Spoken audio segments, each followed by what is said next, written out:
የሃይማኖት አባቶች በእናንተ አያምርም። ፍርሃት በእናንተ አያምርም። ሌብነት በእናንተ አያምርም። ውሸት በእናንተ አያምርም። ሰው ይዋሽ፣ ሰው ይስረቅ፣ ሰው አፍቅሮተ ነዋይ ኖሮት ዓለምን ወዶ ይጥፋ።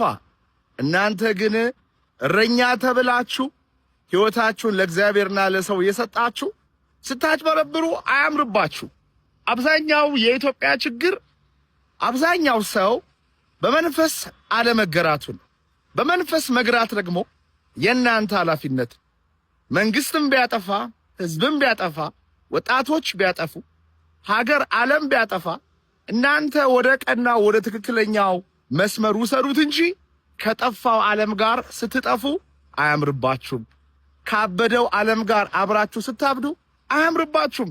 ምክንያቱም ስትጠየቁ ከኛ ከመደበኛ ሰዎች በተለየ መንገድ ትጠየቃላችሁና እባካችሁ እብደቱን ዓለም ላይ ያለውን ችግር ለማስቆም እናንተ ታስፈልጋላችሁና ተመለሱ።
ዛሬም እንደተለመደው አርሲ ላይ መሪር ነው። 37 ሰዎች ተገለው አድረዋል።